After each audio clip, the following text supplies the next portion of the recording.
कल्पना कीजिए कि आप कुंभ मेला के दौरान गंगा के किनारे खड़े हैं। आपके चारों तरफ लाखों लोग मौजूद हैं। इंसानों का एक ऐसा समंदर जो आंखों की सीमा से भी आगे तक फैला हुआ है। धरती पर होने वाला सबसे बड़ा धार्मिक गैदरिंग। किसी ट्रेडिशनल इकोनॉमिस्ट के लिए ये पूरा दृश्य प्योर केओस जैसा दिखेगा।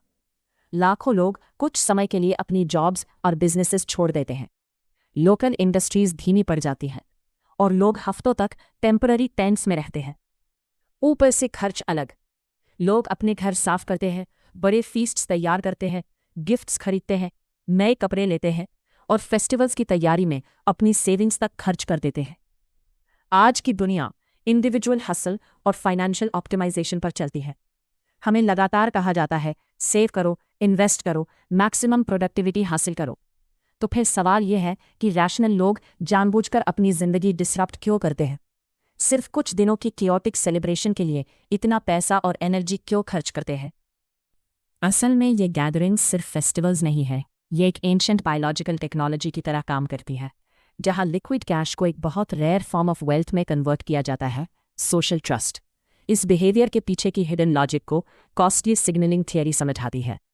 पूरे ह्यूमन हिस्ट्री में सर्वाइवल कोऑपरेशन पर डिपेंड करता था। हंटिंग, टेरिटरी प्रोटेक्ट करना और रिसोर्सेज शेयर करना, ये सब लाइफ और डेथ सिचुएशंस थी। लेकिन कोऑपरेशन हमेशा फ्रैजिल होता है। हर सोसाइटी में कुछ लोग ऐसे होते हैं जो बिना कंट्रीब्यूशन दिए सिर्फ बेनिफिट्स लेना चाहते हैं। इन्हें फ्री राइडर्स कहा जाता है। एवोल्यूशन ने ऐसे लोगों को पहचानने के लिए एक मैकेनिज्म डेवलप किया, कॉस्टली सिग्नल्स। अगर आपको प्रूव करना है कि आप कम्युनिटी के प्रति जेन्युइनली कमिटेड है, तो आपको ऐसा सैक्रिफाइस करना होगा जिसे फेक करना मुश्किल हो।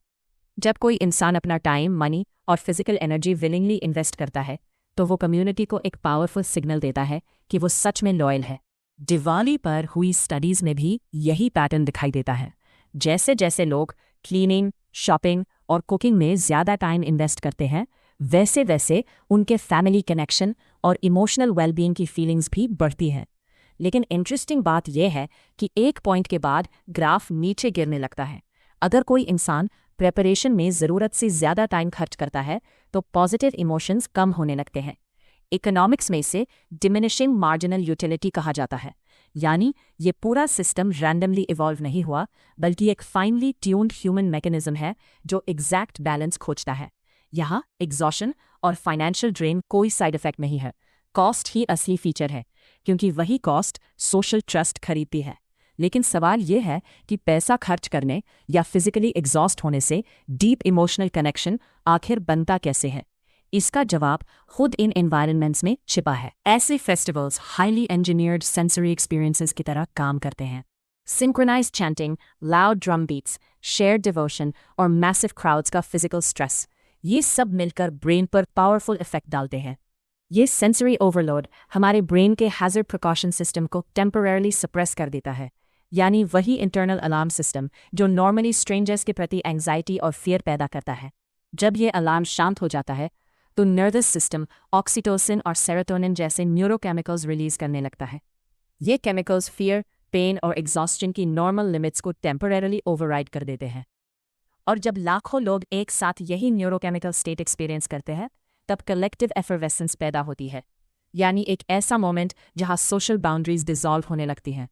क्लास डिविजन्स, हायरार्कीज और कास्ट डिस्टिंक्शंस धीरे धीरे मेल्ट होने लगते हैं और लाखों लोग एक शेयर्ड इमोशनल रिदम में जुड़ जाते हैं।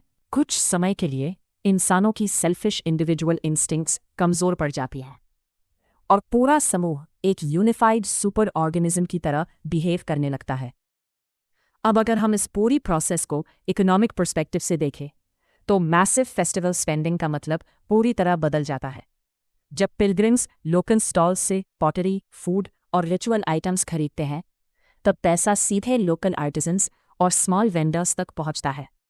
इस तरह वेल्थ बड़े अर्बन पॉपुलेशन से निकलकर हाइपर लोकल रूरल इकोनॉमीज तक ट्रांसफर होती है।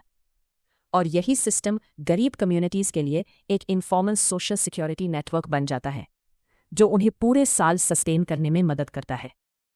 असल में लोग अपने प्राइवेट कैश को सोशल करेंसी में कन्वर्ट कर रहे होते हैं। पब्लिक गिफ्टिंग और कम्युनिटी सपोर्ट के जरिए वे अपने आसपास के लोगों में इन्वेस्टमेंट कर रहे होते हैं। और ये ट्रस्ट कुछ दिनों के बाद ख़त्म नहीं हो जाता। ये साइकोलॉजिकल रेजिलियंस और इकोनॉमिक सपोर्ट नेटवर्क्स में बदल जाता है, जो कम्युनिटीज़ को पूरे साल स्टेबल बनाए रखते हैं। मैस रिचुअल्स सिर्फ ट्रेडिशंस नहीं हैं, वे स्टेबल इकोनॉमी और स्ट्रॉन्ग सोसाइटी के लिए ज़रूरी सोशल आर्किटेक्चर प्रोवाइड करते हैं। शायद इसी वजह से कलेक्टिव जॉय सिर्फ एंटरटेनमेंट नहीं, बल्कि ह्यूमन सर्वाइवल की सबसे पुरानी टेक्नोलॉजीज़ में से एक है।